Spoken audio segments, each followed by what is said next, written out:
Hello and welcome back to my channel. I'm Jenny. Today's video is going to be my small eyeshadow palette collection.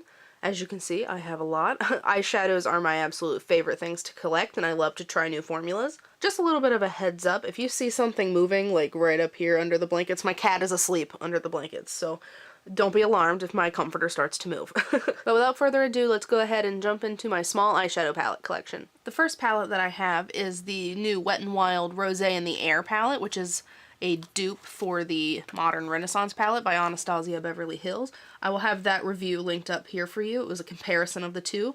I actually really enjoyed this palette. It's a really nice dupe. Of course, it doesn't dupe all of the colors. It does dupe most of them, though. If you watch that video, you know that I do think that this is a really good dupe, but I am going to go ahead and pass this along because while it is a good dupe, I like my Modern Renaissance palette better, so I am going to go ahead and give this to someone who I think would enjoy it. This next palette is the CoverGirl True Naked Nudes palette. I actually really enjoy this palette. It's super good quality.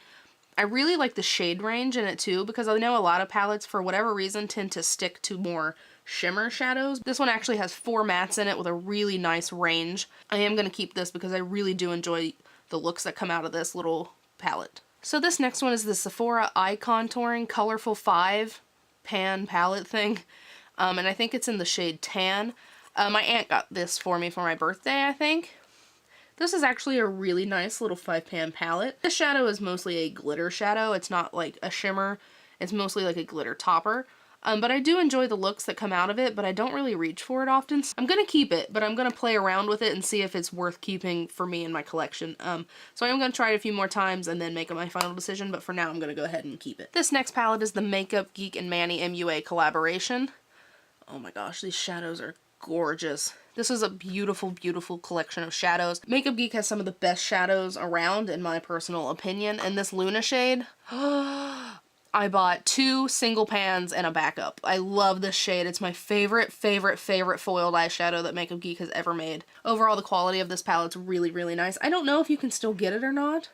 I'll let you know down in the description box, but I do think you can get these as singles now, so if you can, I would totally recommend that. Or if you can get the palette, I would recommend the palette too. This is a really good palette. Next, I have the Wet n Wild All Natural palette in Nude Awakening. The colors in this palette are gorgeous, and I mostly kept it for this shade right here. The formula isn't terrible. The mattes are nice, but the shimmers aren't that great. I know that they came out with this palette in this format, so I may pick that one up and try it out and see if it's any better than this one. For now, you know what, I'm gonna go ahead and declutter this. I never ever reach for it. It's nice and I think someone else will enjoy it more than me. Next is the Flower Beauty eyeshadow palette. What is this called? Shimmer and Shade eyeshadow palette in Golden Natural. I actually like this palette. The shadows are really good quality and I like the little brush that came with it. My only critique is that there are only 3 matte shades, and the 2 that are on the end are pretty dark. Everything else is shimmery. I actually think I'm going to give this to my sister. My sister would love these shades. So I'm going to give this to my sister because I don't use it like I should either. So I am going to pass this along. Next is the Wet n Wild Comfort Zone palette, and it is the new formulation with the new packaging. I did do a comparison between this one and the old one, and I will have it linked up here for you in case you're interested. I did go ahead and declutter the old one just because it didn't have the matte shades, and I felt like this was a more rounded palette that could be used on its own. And I love this shade right here. This shade is gorgeous. So I will be keeping this palette. This next one I don't even think they make anymore, and it is the Almay Intense Eye Color Powder Shadow in Smoky for Greens. This is the second one of these that I owned. I owned this in high school. This was the only eyeshadow that I really wore in high school. But instead of wearing it, you know how it's laid out like lid, crease, brow bone, or whatever, I put this in the crease, this in the outer V, and that on the inner half, and it was really super pretty. I haven't worn it in a long time, but I can't get myself to get rid of it because it's like nostalgic for me. So I am going to hold on to it for now. This next palette is the You Had Me at Hello palette by ColourPop, and I love this palette. Oh my gosh. This is one of my favorite palettes of all time. It is absolutely gorgeous, and the shades and every single shadow is beautiful quality. And the shade range is gorgeous. This purple down here is stunning. I did do a look with this palette. I will link it up here for you in case you're interested. But this palette is absolutely gorgeous. It is probably one of my all-time favorite palettes. And it's definitely my favorite ColourPop palette. This next one is the ColourPop Femme Rosa Carouche and ColourPop collaboration. It is the She palette.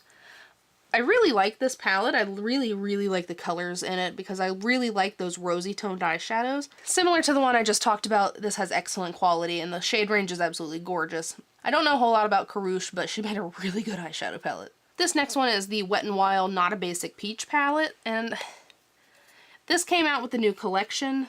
I don't hate these by any means, but they are not my favorite, so I am going to go ahead and pass these along. They do perform well, except for this blue you have to do a lot of work with, but so I just don't reach for these, and I have lots of similar shades to this. I just wanted to try it out when the new formulation came out, so I am going to pass this along. This next one is the ever so infamous ColourPop Yes Please palette. Oh, if I could open it. If you like really warm tones, and this is definitely going to be a palette for you. It has the nice orange, it has that really nice yellow down there. I really, really like this palette when you're wanting something really nice and orange and warm. I find that this palette can be a little difficult to work with as far as making a super wearable everyday color that isn't just like these three and then like this gold or something. If that's not an issue for you and you like more colorful palettes with really, really warm, intense tones, then I think you'll really like this palette. This next one is one of the Kat Von D Shade and Light Eye Quads. This one is the Rust Quad. So it is the warm orange kind of quad. I don't hate these. I find it very difficult to make a look that isn't the same one over and over and over again. Because for me personally, I do wear bold, crazy looks, but that's mostly just to like take pictures and like shoot videos and stuff. I don't wear them out in public all that often because, you know, day job, stuff like that. So for this palette, I find it very hard to get anything that isn't just like this in the crease, outer V, crease, and then like inner half or something like that. So I find that it's very hard to kind of work with. It's pretty and the quality is nice, but I'm going to pass this along. This is another one of the Kat Von D eye quads, and this one is in Plum. And this is kind of the same thing, where I have, like, it's like the same look over and over again, but I actually really, really like the one look that I get out of this, because I do really like this shade, and this one's nice too. So I am going to go ahead and keep this one. The next palette that I have is the Winky Lux Coffee palette. It's a really, really, really pretty neutral palette. Unfortunately, the coffee scent is not really there, but I did do a full collection review including this palette. I will link it up here for you in case you are interested, but I really have been enjoying this palette. It's a really, really good mix of shades, except for this gray one can kind of get a little muddy. This next one is the e.l.f. Nude Rose Gold palette. This was a really good palette, it really was. It has nice shades in it, but they're all very muted and kind of the same tone. So I do think I am going to just pass this along, you know, because, well, these are nice. I just have so many eyeshadows, and when you see my big eyeshadow palette video, you're going to see how much eyeshadow I have. So I am just going to go ahead and pass this along to someone who might enjoy it more. This next one is the NYX Happy Birthday palette. This was 2016's gift, maybe, from Ulta. And it has a freaking fantastic mirror in it. And I really do like these shades. I need to play around with them some more. I haven't worn this a whole lot, but I can't seem to let it go right now, so I am going to hold on to it and play around with it a little more before giving it away and making a final decision on that. This next one is the Becca Jaclyn Hill collaboration eyeshadow palette. And I know that this palette got a lot of crap online because there were like the whole two batches. One was good and one was bad. I guess I got a good one because I love the way that these apply. I think that these are gorgeous. These shades are beautiful. The only one that she made, I think, is this one right here, which is Champagne Toast. So I actually really enjoy these shades, and I really like how they apply, so I am going to keep this. It sucks that it didn't work for other people, but it works really well for me, so it's definitely staying in my collection. This next one is a really old one. It's the Urban Decay, I don't even know what it's called. Ammo palette, I believe is what it's called. I've had this forever. I got it on a sale before it was discontinued. I never, ever reach for this palette. Ever. I'm not even kidding. The shades in it are really, really pretty. I might try to depot these and put them in a palette because I don't know anyone who would wear any of these shades except like these down here. So I'll keep it for now, see what I can do, and I might get rid of it. This next one is the Too Faced Natural Matte Eyeshadow Palette. I really, really love this palette. I think it's great. It does have a mirror back here. This is the old tin packaging. They are coming out with new luxurious packaging.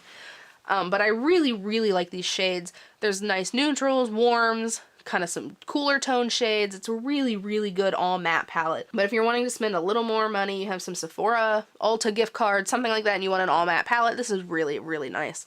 The quality is definitely there. So this one is the Mad for Matte Eyeshadow Palette 2, the Summer Breeze. So these are the more warm toned all matte shadows, and this is absolutely stunning. I am definitely not getting rid of this. This is my favorite of the Mad for Matte shadows. The shades play really well together. That purple is really nice. I really just love this color selection, so I'm definitely keeping this one. And these are only $10, so this is a really good deal for all of these shades. This next one is the e.l.f. Mad for Matte Holy Smokes palette. I think this was the fourth, something like that came out. I think it's the third. I bought this for these beautiful blue and teal shades. They are gorgeous, but they apply like garbage. The rest of the palette's nice and easily, like, you can easily put a look together. But these two shades don't blend at all, and the little bit that they do blend, they like basically become the same color. So I am going to go ahead and pass this along. Maybe someone will want to give it a try. Alright, down to 2. This next one is the Urban Decay Naked 2 Basics palette. I actually really enjoy this palette. As a really small, smoky palette, I think this is really great for travel.